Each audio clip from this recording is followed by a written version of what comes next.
Hello, Culture Matters podcast. We have a blessing for you today. Before I introduce you to our guests, here's a quote just for this episode.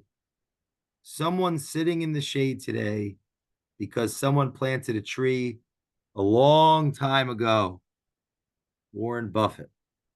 Our guest today, we got the grass, the soil, the water, the roots, the branches, the wind, and the earth. We have a great family on our show today. Two guests that have actually been on the show individually. Episode 477. Nate Swink is here with us today. And episode 387. Mark Swink, Nate's father, as far as I understand it, here today to join us. An entrepreneurial family that comes a long line of people that decide to venture out, explore, and create things for the betterment of others. So I challenge you all to listen to those other two episodes where we had some one-on-one time. They're very different, yet similar in many ways. But thanks for coming on and giving me this opportunity to practice uh, my wrestling skills here with two people on the show, guys. Thanks so much. Oh, happy to be here, man. Good to see We'll you, take brother. it easy on you. Yeah, well, first of all, if you had if I'm curious, if you guys, I'd love to hear a word for 2024 to like a theme. I'd be curious what each of your words are. Don't be shy. Who's ready to go for it? Yeah, that's my first question. Wow, that's your first question. Nothing like breaking the ice real easy. I promise I don't have a good Dr. Phil impression. Yeah, exactly.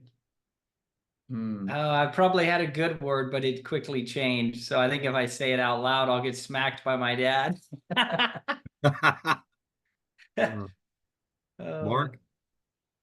I think mine is be still and trust. That's 4 words. Okay. Nate? Still. Be still, I guess. How's it? Be still is one word, isn't it? 2 words, be and still.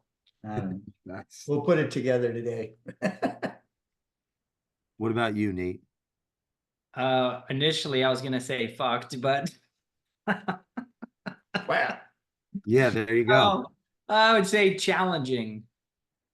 It's been a challenging year.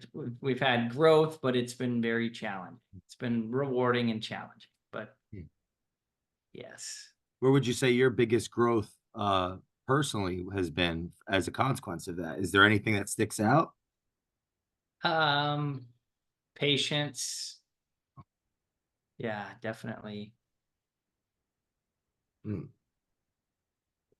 What do you think of that, Mark? What do I think about his patience, you mean?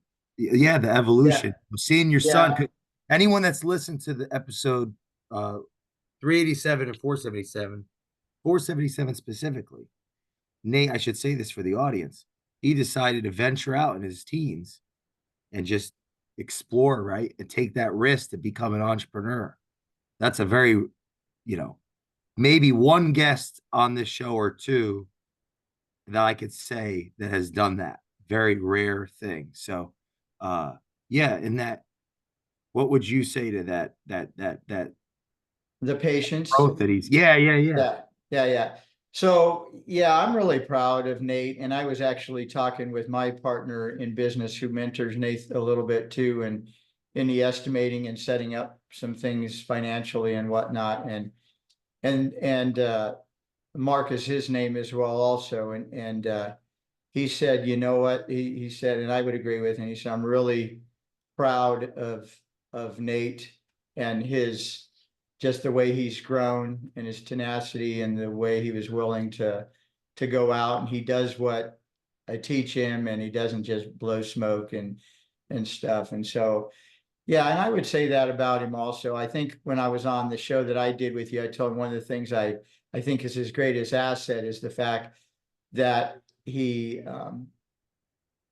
will go ask for help, and he's constantly seeking out help and advice from other people. and he humbly listens to that and then adapts that and uses that and stuff. And so many young people, old people alike, they're so proudful all the time. They think that they got it all figured out and they can't go ask anybody for help or anything, and end up floundering way more than I think they need to. So I think I still believe that that's Nate's strongest asset, is that he's willing to go get help and listen to it and apply it. Yeah. Nate, do you feel strongly about that? Do you agree with that's a trait of yours or an attribute of yours, or Yeah, you I fall do. short? Oddly enough, I do. Yeah, oddly enough, as you guys are saying that, I'm thinking in certain circumstances, I'm like, crap, maybe I should be doing that more right now. So yeah, He's going through a major. I need a, I think you know yeah. the struggle he's going through because his guys voted to go into the union. And so Oh, wow. he's having to deal with the union to make contracts and stuff, and they don't want to deal. He's spending an enormous amount of money on attorneys and everything else. And so over a year, he's been dealing with that and can't seem to get somebody that to the table with the union that will actually make a decision. And I guess later this month, the president of the union is going to come down and they'll sit at the same table, try and get to a conclusion. But they've ramped it up. And so over the last week and a half, the union now is taking his guys off the job and they're picketing in front of his business, picketing in front of job sites. They got bullhorns, mariachi music, all kind of stuff going to raise attention and stuff. And so he's feeling the stress of that because he's got guys, he's having to bring subs in, he's getting behind on some work, looking at the financial cost of it all. And so it's ramping up and getting overwhelming on him, I think, is where he's feeling the heat right now. So The first, I got Warren Buffett's grass right here for anyone on YouTube looking. This jar right here. The first Berkshire Hathaway meeting I ever went to, I used this quote earlier about the tree and the shadow, or whatever. There were picketers outside of the Berkshire Hathaway meeting, and I was like, "Wow, I'm so surprised," because such a high integrity culture. It's famous for it. But they were picketing over one of the subsidiaries, which was I believe it was NetJets. That was 2023. In 2024, there were no picketers, but just that makes me think, somebody with the highest integrity. yeah.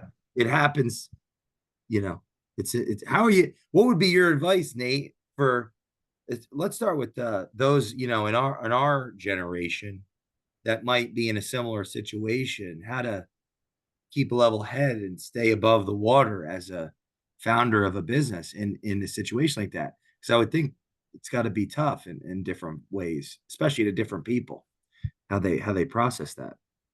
Yeah, I don't know how to keep a level head with it. I'm figuring it out as I'm going. Honestly, it's kind of that's been the struggle too, because I'm involved in TCS, the community, top contractor school, and all that, but nobody in that organization, including Brian, unfortunately, knows a lot about unions or how to go about it. Thank God none of them have had to deal with it, right? So it's kind of, I've been alone on an island to some extent with some of this stuff and how to go about it and how to negotiate it. But ultimately, it just comes down to expecting positive outcomes, right? So that's kind of where I have to keep myself centered, because nothing's ever as good as it seems and nothing's ever as bad as it seems, and it just is what it is. And making no decision is often worse than making a bad decision, just because of the time and momentum you're losing. So yeah. Why do unions exist? It's random, but what's the purpose of a union? Yeah, I think just to provide good working conditions and things for employees. And I mean, the benefits are going to be better for the employees, right? Obviously, but there's ways to go about it. I think at the end of the day, it'll work out. Well, the reason I asked that too is The like thing about it is, Jay, in my opinion, the unions have been outlived. They should all be abolished and gone away with, because when they were enacted back in the, I don't know what, back in the 30s or 40s, whatever it was, a long time ago, this country had no labor departments. They had no rules. There was no guidelines. There were no OSHAs. There were no, there was really nothing. And the laborers were being massively taken advantage of by the manufacturers, the factories, the farms, all the different things that were going in the, you know, in the Industrial Revolution and everything that was going on. So they were being really taken advantage of and treated poorly and worked long hours and no benefits or anything else. So back then, I think it was a really good thing, and it was important, and it had a lot of value to it and stuff. And then obviously it helped spar something on in this country that the government ended up starting to get in, and has labor departments now and has labor laws, and every city, every state has their own labor laws and guidelines and rules and stuff. So I think it's already so well governed and so well watched over that the things that it was originally created for are already kind of taking care of themselves. And so what they've done is they've just really, if anything, they've just driven the cost of everything up because of all the union, the union bosses and union owners and the presidents and all these people, the guys that used to be tradespeople now that work for the union and go out and just stir up a lot of trouble, you know, and do these picketing and everything else. Everybody's making millions of dollars, you know, maybe not the guys stirring up the trouble on the picketing line, but certainly the guys up or on in the chain. And so it's like many other organizations that I'm not going to mention right now, because I'll probably really get blown out of the water if I was to say it, that is probably the largest donation engine running machine in this country that makes gazillions of dollars. And the people running that organization are making a whole bunch of money. And that engine will never stop running either, but it's not needed either. It's been exploited. And the problem is the people in the organizations are making so much money, and everybody else associated with it is making so much money personally off of the hardship and the heartstring of other people, that it's outlived itself, but it'll never go away because too many people make way too much money from it. So, and have too much influence in politics and other areas of the world and stuff, you know. So it's one of those things that I think just staying focused on the main thing. And for me, and you know that, and we talked about a lot before, is just the one that I think is in control of the whole thing anyway, and that's God and his son Jesus. And so even like with this election and everything, it's so easy to get sucked in the vortex of all this stupidity. But, you know, I just keep my eyes focused on the creator of all of this, because he's the one in control, and where all things are going to come to a beginning and end anyway. And so it's like, you know, so I don't watch it, don't listen to it, don't want to watch it. I haven't watched the news in probably 13 or 14 years. I haven't listened to it, don't watch it, don't read it. Don't, if something bad happens, I know about it because everybody's talking about it. And so I think one of the things with Nate, like the other day, he was just really feeling, and I said, well, how's your quiet time with the Lord in the morning? And he said, well, it's kind of sketchy here and there. I go, well, get back to that, you know, get centered back on the center again. Gave him some scripture to read. And I said, just go get centered again, you know, and find out where the real source of life and peace and hope comes from anyway, and not worry about the rest of this stuff. So, yeah.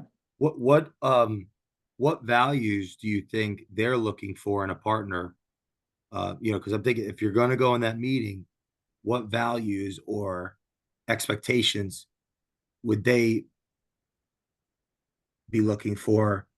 And I'd be curious what maybe what are they used to like dealing with or having conflict with, that maybe we could not show up in that way. You know, I don't know. I don't have firsthand experience either with something like that, like a bureaucratic but I do with bureaucratic institutions, right? Because that's when things become siloed and political internally. The corruption of a organization can happen all the time. So, like, I'm curious what they'd be looking for, or what, based on what they probably have to deal with when they're trying to do whatever interests they have. What are your thoughts on that? Like, because that becomes a value conversation, even. Yeah, I don't know where their values align, you know. I think ultimately they want what's best for the guys, but at times that can differ, right? Or that can get escalated out of hand. But yeah. And I think that's a really great question, Jay. Who are you? Jay. I'm still figuring that out. The culture matters spot. That's a really good question to ask, and maybe that's a great opening question for Nate to take into that meeting and say, hey, what really matters to you the most? What's your greatest values? What's the what's the thing you really want and are after here? Let's just focus on that first, so that I get a sense of where to approach this at, and then maybe Nate says, well, this is where my values are, and this is where my thoughts are at. And I think they'll probably find they have more in common with each other if they approach it that way and can agree that, I think we have the right thing in common, and that's the welfare and the well-being of the employees and the workers, right? The guys that are there and their families and the people that they support and everything. And can come to that agreement in the beginning before they ever get started. And then just say, hey, okay, well, where are we at here? Where can we find a commonality? And then where can we come together and, make some compromises here and stuff? Because, from Nate's perspective, and I think if he can start there, maybe they can do that, and then he can help them understand where his position is. Hey, I'm not a company that's running $10 million a year, $20 million a year. I'm a startup. I started young. I started doing this. I've worked my way up. I've grown to this, but I'm chasing my tail financially. I don't have a bunch of money in the bank. I don't have a $1 million line of credit sitting here and everything else. And this whole thing could put me under. My goal is for the employees. I can see how this will be a good thing for everybody, and it'll be a better thing for the employees. I think we could have approached it differently, but we're here where we're at today. So, how can you help keep me in business, which is going to be better for them because they'll have a job, and can grow. And then we can grow a relationship together within the union and the organization. And instead of being enemies, we can work together on this and stuff and find a commonality where, maybe we don't give you the whole farm right out of the gate. Maybe over the next couple of years, we can say, hey, let's cover 50% or 70% or 60% of their medical stuff. And then next year we'll do, 80%. And by the year 3 or 4, we'll be at 100%. And then let's pour maybe a little bit into their retirement fund. And then over the next 3 or 4 years, we'll fully fund it, or whatever the case may be. And let's look at the different process and how can we step into this so that we don't go out of business in the process, or I have to shut down or go bankrupt or something. Because I think I can make this work, and I know we can make it work, but I just need some understanding of where I'm at and what I can do and what I can't do, so that we can all grow together. Because if I grow, it's going to be better for you guys and better for the employees in the long run. If I get to the point where I've got 50 and 100 and 200 employees instead of the 12 or 13 that I've got right now, would you agree with that? And then get them to start saying, yeah, I think I would agree with that. Yeah, maybe it's my bias, but like one of Nate's strongest character attributes is he's just so damn honest. So I think that's one reason, like, people want to work with honest people. Yep. So I'm excited about this meeting. It sounds like a very exciting part, because everything you just outlined, like the great people that you attract as your career evolves.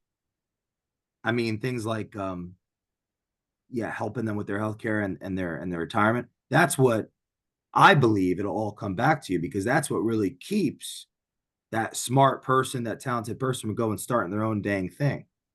So we start seeing that compounding. So I'm excited for it. And I think we're giving a blessing to the audience, because how many people are dealing or confronted with these types of obstacles out there that maybe right now feel the way you're saying, where, who can relate to this? Even if there's 100 listening that are in that position, we're giving them like a blessing. What are your thoughts on Nate? Before I wanted to ask about a dinner table, like conversation 20 years ago or what have you, but what are your thoughts on this? No, I think that's the way to go about it, for sure. And I think a big thing, because this has been going on for like a year and a half or more, I think the biggest thing is don't put anything off, right? Just handle it. And I've kind of been putting it off, trying to think it's just going to disappear. So it is something I could have squashed a lot. Yeah, I think my biological father did that too. But after 9 months, I came out, and then where that's just what came to my mind. It's the spirit of the Swinks, right? Speak your mind. Oh, I think Pop probably did that too. Disappear 9 months later. Right. So don't procrastinate. Yeah. Yeah. Well, I'm just- glad you can laugh about it and have Yeah, fun. no, with it. God bless him. I mean, I think Ben Franklin said, procrastination is the art of living in yesterday, avoiding today, and destroying tomorrow. So Yeah. I'm excited for you guys. It seems like an opportunity. Yeah. When was the dinner party where you said to your dad, hey, I'm gonna go build it? Because think about that, right? Where you came from, and now you're in this learning and maturity opportunity as a father, as a husband, as an entrepreneur. So I want to paint that picture for the audience. Like all those years ago, when was that when you went home in 10th grade and were like, I'm gonna become an entrepreneur? Like, where were you? What was the weather like that day? What were you I thinking? don't remember all the details, but I don't remember even how I asked. I know I asked at the dinner table, and I think he was probably sitting there working on his computer like he did a lot of nights after dinner. I don't know. Do you remember? Well, we can guess, Jay, that it was probably a beautiful, sunny Southern California day, since we live in Southern California Let's with zero humidity or very little humidity, since you live in Florida. Oh And yeah. so it was a nice day. It was an evening. Our house has a beautiful view, the house we lived in at the time. The kitchen window and the family room window opened out to the west where the sun was setting. So we always watched the most phenomenal sunsets. And on the hill at the far end of town, it's called Mount McCoy, was a huge, I don't know, what would you say that is, 20, 30-foot high cross that was on it. So you'd see the sun setting behind the cross, these beautiful red clouds with the sunset, and the clouds were red. And so paint you that picture. How's that? And then so and then so yeah, we were just talking. The kids, it wasn't just him, his brother and his sister. The three of them were floundering in school and weren't doing good and weren't liking it and getting it, each one for their own particular reason. And we were struggling. And so Nate basically just said, hey, school's not doing anything for me. I'm not learning anything. Anything it's going to teach me or anything they are trying to teach me isn't going to help me with what I'm going to do in business and stuff. And at the time, he was in Boy Scouts and stuff, and he'd been playing around with, he had like a little welding rig outside and a few things that he was doing. And he was actually going, I think it was starting to go for whatever his welding merit badge or something like that. And somewhere in the thing of that. And he was an outdoorsman at the time. He liked hunting and fishing and going and doing all this stuff. And he was pretty mischievous too, but he was a boy and he had a lot of fun, and that's good for him. So so he, just laid down his story, Dad, I don't think anything's going to help me. I really don't want to waste time. I'd really rather start learning something about business and learning a trade and starting to go that way. And so we said, all right, well, you're certainly not making it work at school, and I'm tired of fighting the battle. So, let's try it and see. Wow. And so we did. I have a philosophy, and his mom, I believe, stands in the same philosophy. I think it was the worst thing that this country ever did. And I think there would be many, many people that would jump on the bandwagon with me and agree with me, cutting out all the wood shop, metal shop, all the trade classes in school. Yeah, that were there when I was a kid. Yeah. And our generation, where they cut them all out. And that they put everybody that went through school in a box in this country, that you're all going to go to college. We're just going to drive you to college. That's the answer. And it's all that. But the reality is that's not the answer. You need people to work in the trades and stuff. And not everybody's going to go academic and going to go into academia and learn stuff and so on and so forth and stuff. And someone, I don't know that much about what I'm about ready to say, but somebody once explained this to me, that in Germany, I guess by the time they're 12 or 13, they identify each child and find out, is this person going to go on to advanced education and be some type of professional that way, or do we need to learn a trade? And if so, what trade? Let's find out what they're good at or what they like and stuff.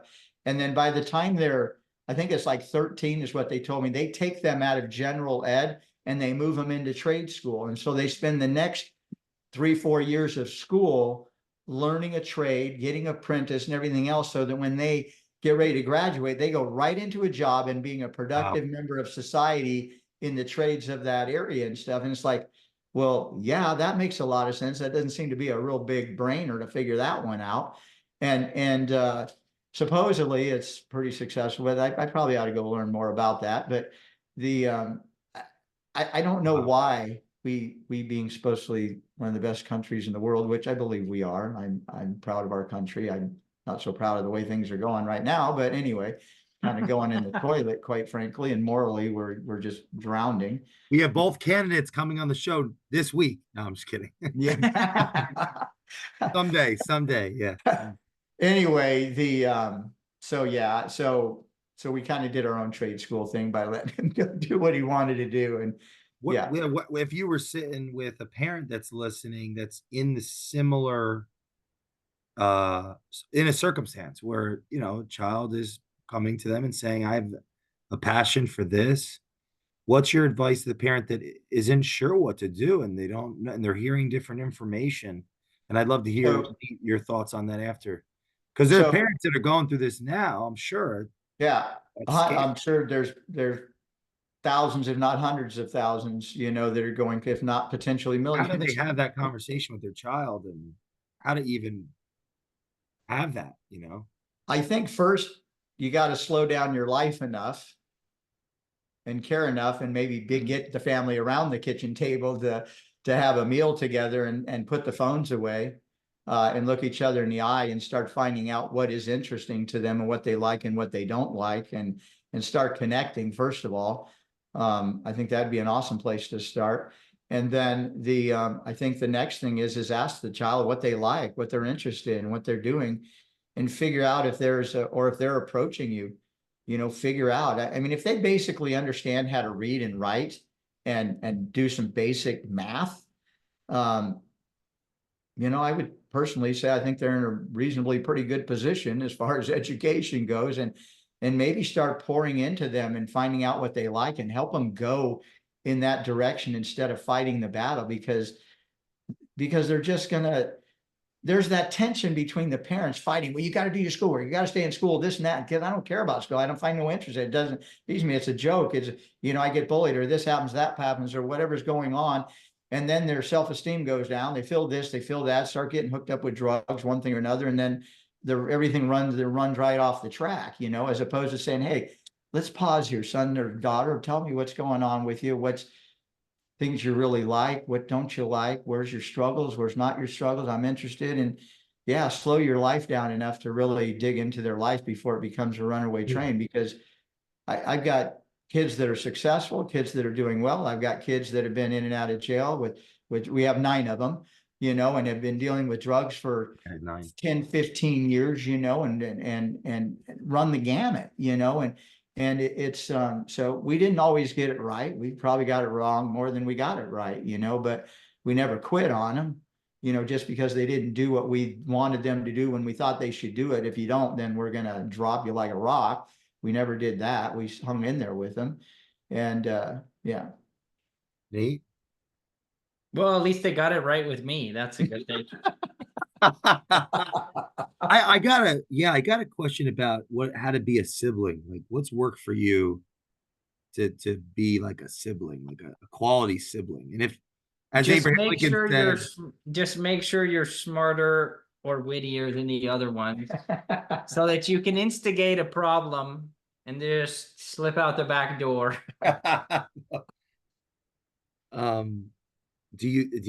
what's it like having so many brothers and sisters? It was fun. It was a lot of fun. Yeah, I don't know how anybody would live without a bunch of siblings. You know, it'd be pretty boring. Always a party, always something going on. Eventful for sure. Yeah. Do you think at some level there were things that you've or there's advantages to that when you're going and growing your culture, because you have all these employees and customers, and like, are there some things that you've picked up along the way having such a big family? Yeah, right. learning how to read different personalities, different people, definitely. I would say so. Hmm. Yeah. Hmm. My What about, wife's really oh, go good at ahead. that. Sorry. No, I said my wife's really good at reading people. She's better at reading people than I am. So now anytime I have a key person that I'm hiring, I have her go to dinner with me and the person Oh, and really? have her get a read on them. How's and what? Yeah, why and how's that? Is that Yeah. something you advise the listeners? Oh, totally. Yeah. It's been pretty effective. Yeah, I can vouch that every time Jen has been right every time, Yeah. and I listen half the time. So that was my problem. Had I listened to my wife maybe 80% of the time instead of half the time, I would have saved God bless. probably $500,000 to $1 million, I'm going to guess at least. But yeah. What do you think it is? So this is it. Like, why is it so? Maybe you could speak from as well, Mark, from maybe biblically, to, if that's something there. But like, what what's this? Why is this so important? This spouse, the life partner, the spouse with the business, that ear, like here, the intuition, the because entrepreneurs that yes, I have on the show, it's a kind of on a spectrum. Some very closed off to that, and frankly, I've seen that's why I kind of changed my ways. Been very I've seen big mistakes happen when they don't listen or they don't bring things up or go get some kind of feedback.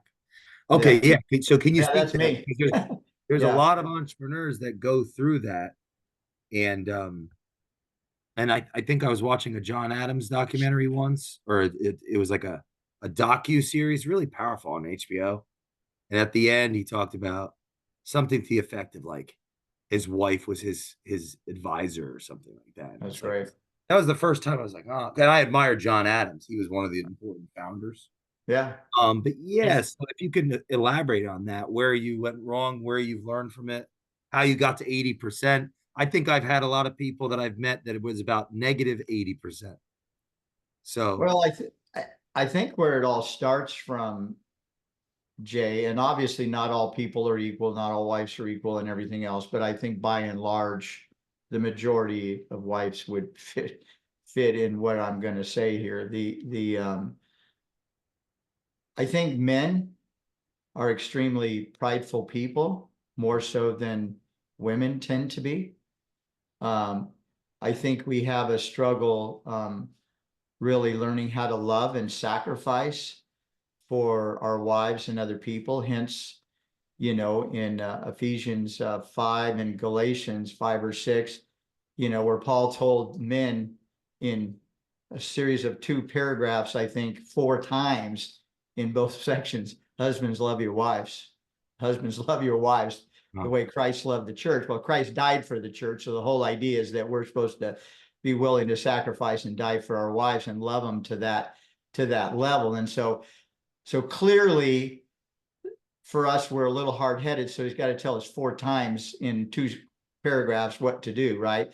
Whereas the wives at the end of those 2 paragraphs, in one simple sentence, he said, wives, respect your husbands and stuff, because respect is a really big aspect of what a man needs, right? And especially from his wife. And the reality is, in the culture and the world that we live in today, especially in America, a lot of that has slipped out the back door and stuff.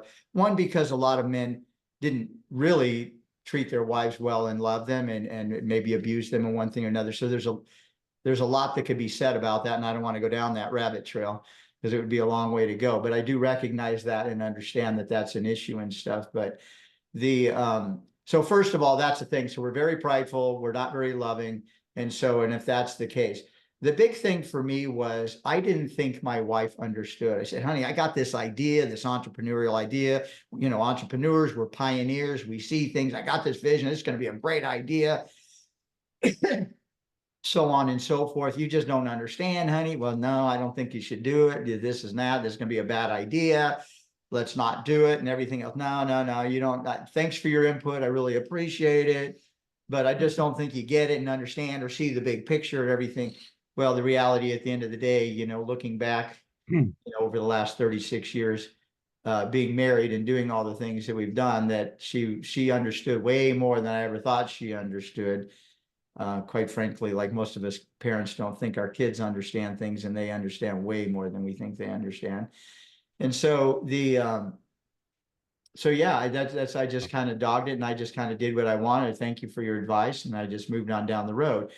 Hindsight being 2020, she was spot on and she was right, and I shouldn't have done it. It would have saved me thousands and thousands of hours and $500,000, or whatever debt that I incurred that it took me years to get out of, and one thing and another. I mean, we're still here, and we're tenacious enough to keep pioneering and keep moving forward. But yeah, if I could tell anybody, yeah, quit it. Put your pride in your back pocket, die to yourself. Where I think the thing that men need to do, and women as well, we'll go biblical here. Jesus said, if you want to be my followers, you need to die to yourself, take up your cross every day and follow me. So, and then Galatians 2:20, I've been crucified with Christ. I no longer live. It's Christ who lives in me. So if we can stay dead, and not keep wanting to resurrect ourselves and carry the dead guy around, and be humble enough to listen to what people have to say, go ask people for advice, learn things, humble ourselves, and we can still be extremely successful. We can still go do a lot of great things, but we would avoid I would have avoided an enormous amount of pitfalls if I would have stayed dead, and I would have stayed humble and listen to my wife and maybe put a little more energy into that instead of just pioneering and charging ahead like the entrepreneur. Well, Yeah. thanks for sharing. This, when you said wives respect your husbands, I think, yeah, I'm insecure. I'm so insecure. I definitely am fragile to the respect or shame. Like I need to be built up, but at the same time, Yeah. I need to be coached on my blind spots, because something I don't, a good mentor friend of mine says 72% of statistics are made up.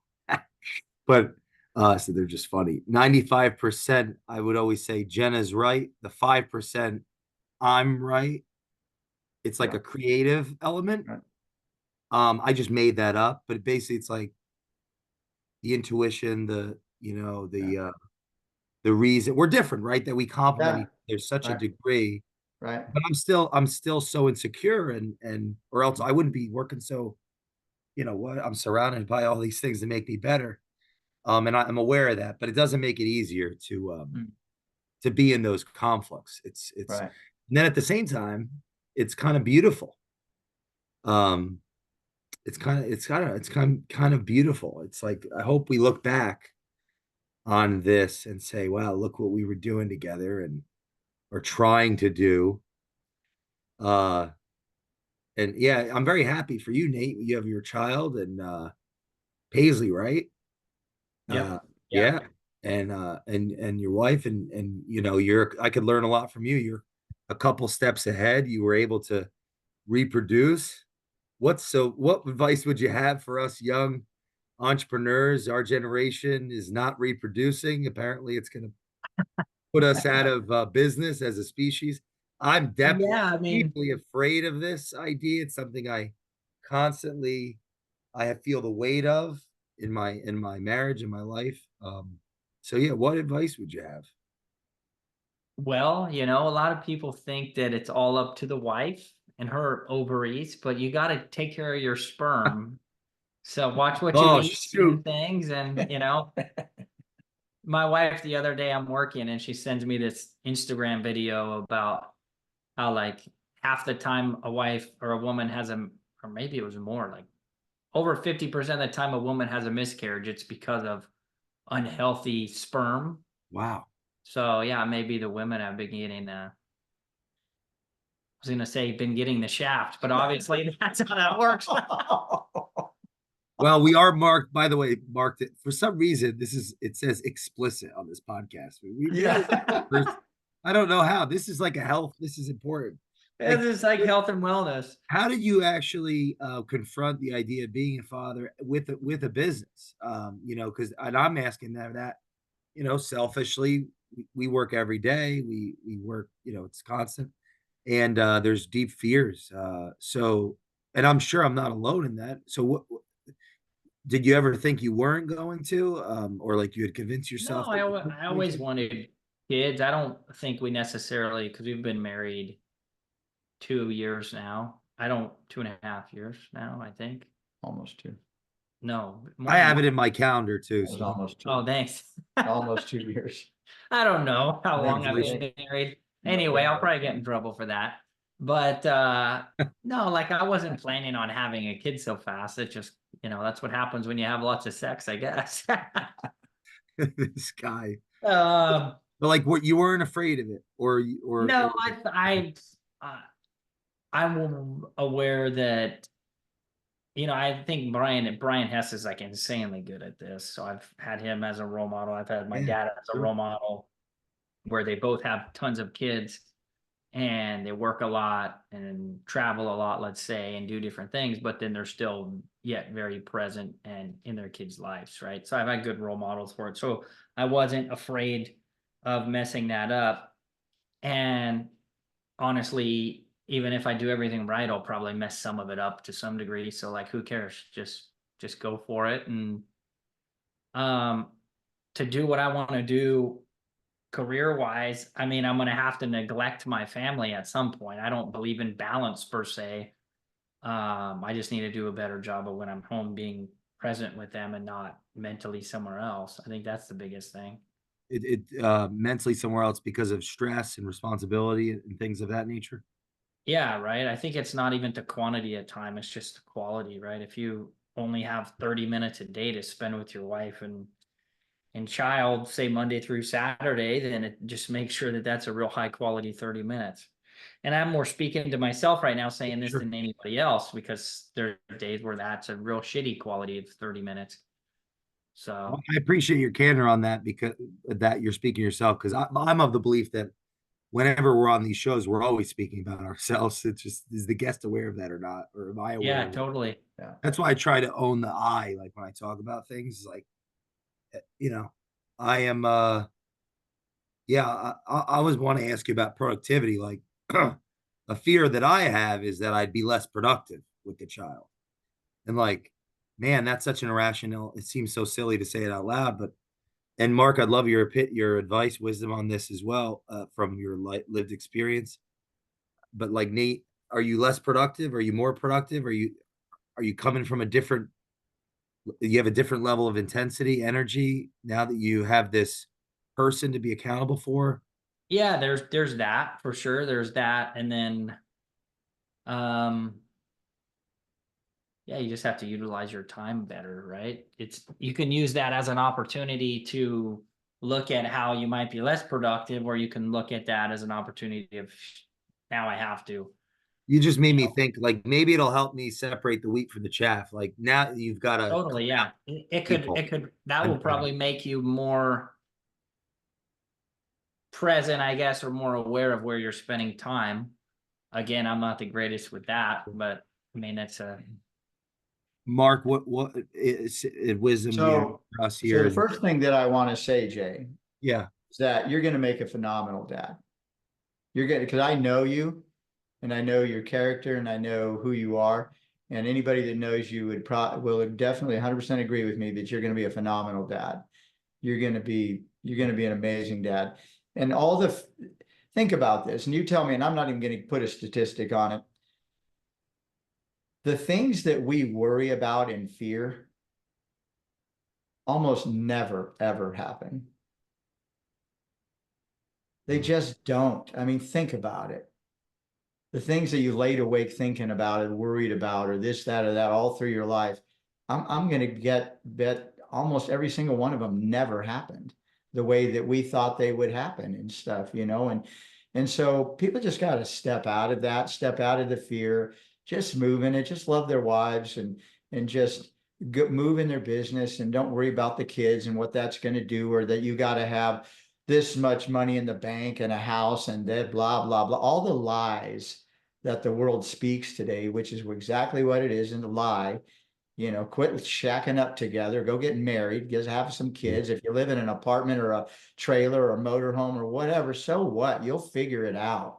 and the kids will grow up and be great, and you'll do a good job. And just because your mom or dad screwed up or whatever doesn't mean you could break the generational curse. You don't need to worry about all that kind of garbage and stuff, and just learn, just be better.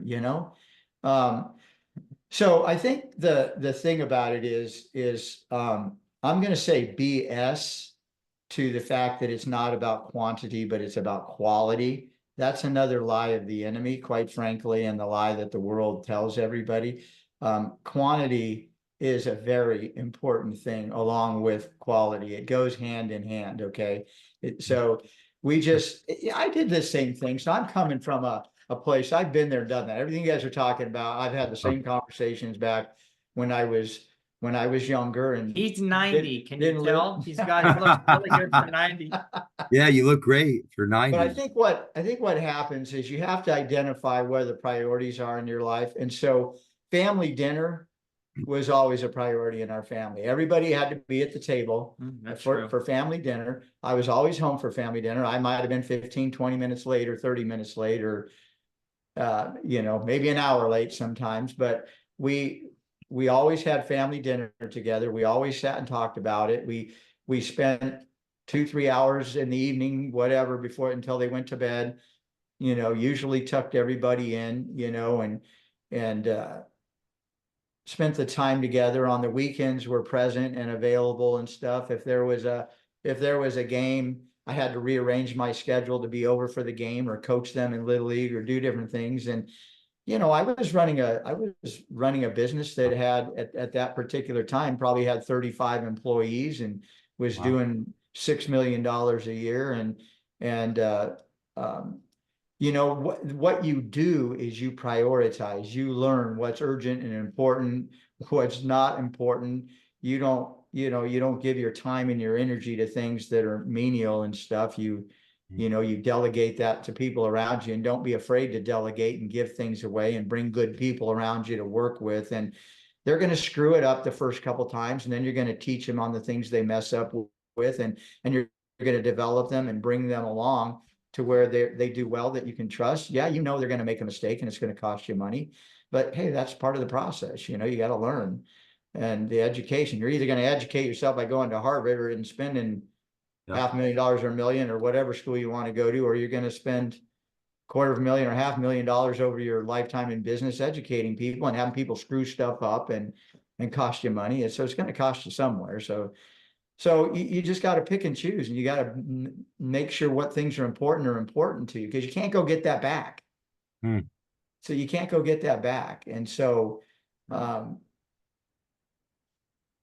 there's someone had said, it wasn't me saying this, nobody on their deathbed said, I wish I wouldn't have spent so much time with my kids and more time at business. No one would ever say that, and stuff. So people are way more important than stuff in business. And if we get our priorities straight, I ended up and they said, well, how did you do all that? Because at that point in time in business too, I was doing all the designing, all the estimating.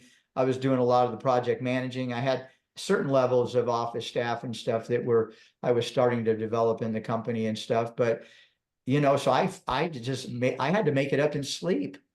I was losing sleep. I was giving up the sleep, and praise God that I could operate at a high efficiency on 4 hours of sleep, and so after the kids went to bed, I would sit up on my computer, like you said, at the kitchen table for 3-4 hours, getting the design done, getting the bids done, getting the schedule for the next day, getting the material list put together. I would go to bed, get a good night's sleep. I'd get up at, 4 or 5 in the morning, spend an hour or so with the Lord, and then get off to work by 6:30 and get the day going. And I was just, I had to be highly effective and well organized at what I was doing, and plan ahead and look ahead. And when I would get to the jobs, if the guys were going to be on that job for a couple of days, I would look ahead far enough and give them a couple of days worth of stuff. We would talk over all the stuff, make sure the material there, so that if I didn't get back there for a couple of days, everybody was going to be okay, and talk to the customers, communicate with people, just put everything out there so that you didn't have all these loose ends laying around, and I think you just had to be highly effective at what you're doing. And I think you can do it. It's just people now, you know, I did have to give up my desire to play golf, my desire to go do some of these things, because I had made a choice to have kids and have a wife and get married. And so when all that comes together, it's like, hey, that's part of dying to yourself, is like, hey, I got to give this up. So instead of playing golf once a week, I played it, you know, twice, 3 times a year. Instead of doing some other things, I kind of had to put those on the back burner for a while. You know, now that I'm older, I get to go back and do some of those things now, and a little bit more, and set my lifestyle up where I can do some of that. But you know, we got to choose. You get to choose what you're going to do, and what's important to you and what's not important to you. And the things that are important to you, you will do them, and the things that aren't, you won't. You know, and and it can't be about us. I can't say that enough. We got to die to ourselves. We got to, you know, it just put other people ahead of ourselves, and just serve and love people. And especially if you're growing a business, that's what it's all about, and employees and everything else. You know, going back to the employee thing, yes, benefits, retirement, good pay, super important, but people knowing that they're appreciated and that they're loved and they're part of a community that matters, and they understand why we do the things we do in the company. And that's all about culture, right, Jay? And establishing that they know they're valued, that they're cared about, that they have an impact, and what they do matters to this business. And without you, you know, there would be a hole in it, you know, and so on and so forth. So it's yeah, is it a lot of work? Is it a lot of pressure? Does it take a lot of time? Yep. And if that's what you're signing up for, to be an entrepreneur and have a business and have a family and do all those things, then that's your choices you're making. You got to give up all the other stuff that you think you like to do, because it all isn't going to fit in the same hole. It ain't going to happen. Nate, do you think that it was helpful to, when you're young, in hindsight, to see your dad working, go back on that computer and, like, make things happen? Did you pick up, your work ethic at some degree from that? Yeah, totally. Yeah, definitely.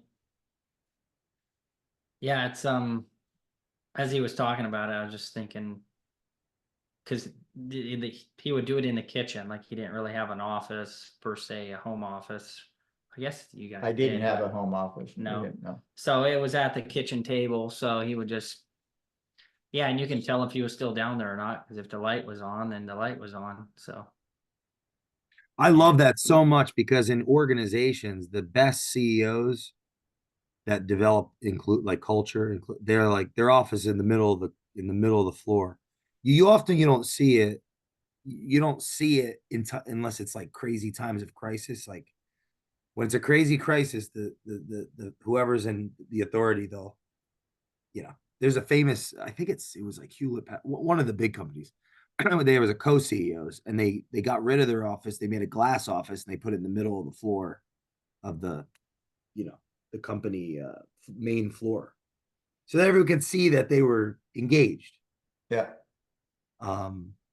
So that just sticks out to me, that maybe that was a blessing in a sense, that you didn't have an office so they could sit. What does it Brian say all the time? Things are caught, not taught, or Yep, yeah. like the law of the picture. People do what people see. I become pretty intensely thoughtful about that idea, right? That I think responsibility is modeled. It's like it's experienced, and accountability to be spoken or taken.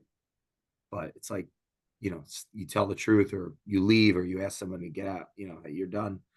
Accountability, but responsibility is seen. Like, so if I'm not Mark, yeah, you showed responsibility there, ownership. Like if you weren't putting that work in, Nate would have never seen it. I want, the impact, right? Like, Yeah. that has must be pretty profound. Would you guys be willing to come back? This has been Sure. very helpful. I'm very honored, very exciting. Yeah, man, for sure. Always like spending time with you, Jay. It's likewise. And I had a thought earlier. I was like, you're talking about dinner, like having, dinner with your family, how important that is. And I'm like, man, I should do a podcast where I'm just eating dinner with people, like, You should. Yeah. yeah, like it's the no, we won't call it the Last Supper, but The Where, first it's like, yeah, where we have dinner.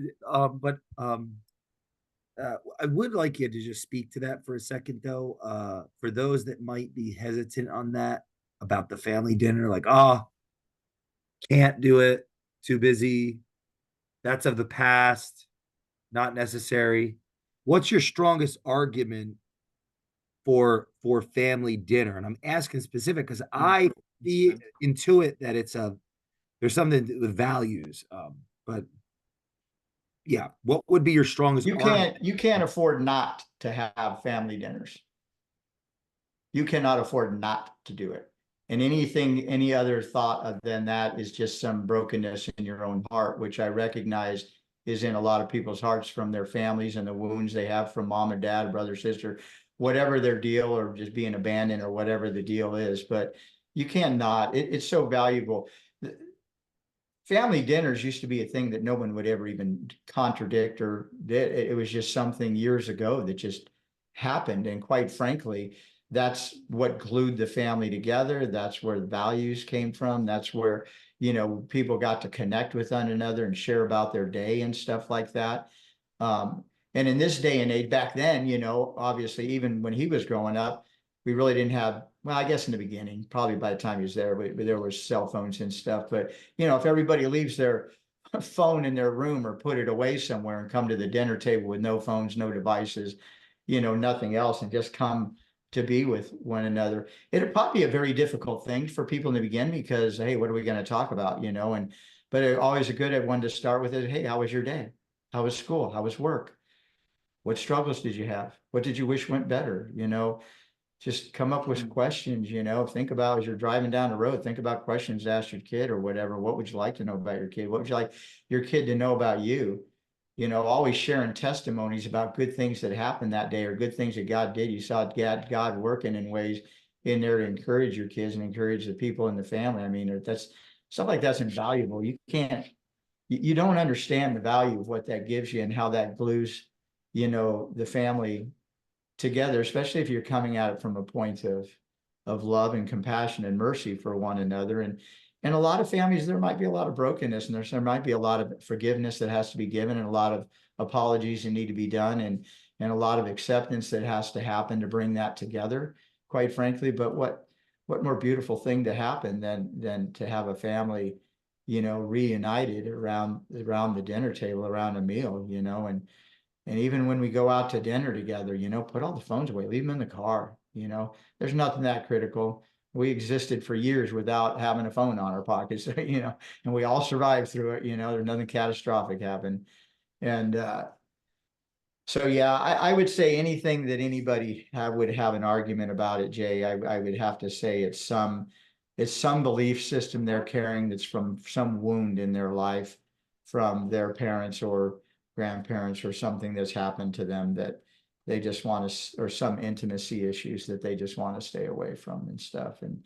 And so it's and I would strongly encourage to, get healed from that, because it's just affecting everybody else. So, and most people don't want to lay that on their kids. They want their kids to do well. They want to love their kids well. And no parent wakes up in the morning and says, hey, I think I'm going to screw my kid's life up today, or I think I'm going to whatever, nobody does that and stuff. But inadvertently we do through the day. But that's where we need to come back and say, hey, son, I blew it today. Or, hey, daughter, I misspoke. I shouldn't have said that to you the way I did. I'm sure I hurt your feelings, and I'm sure I crushed your spirit. And I'm sorry, that wasn't my intention. And I need you to forgive me for that, and it goes a long way. Yeah. I I appreciate you guys both coming on the show today deeply, and challenge our listeners to go check out episode 477 and 387, and then come back around to this, get some education, life, business, family, culture, faith. Um, and yeah, thanks. I can't wait for next time. Maybe we got to figure out who the lucky guest will be. We'll add another person to this conversation. It will get bigger. Maybe we'll be Probably have our having- wife, probably have mom join us. That I lo- would be the lightning We'll, part. we'll bring some casserole. And yeah, I challenge you all to please take a look at 477 and 387. Leave us a review on the Culture Matters podcast, and we will see you next time. Thanks, guys. Thank Thanks, you, brother. Jay. All right.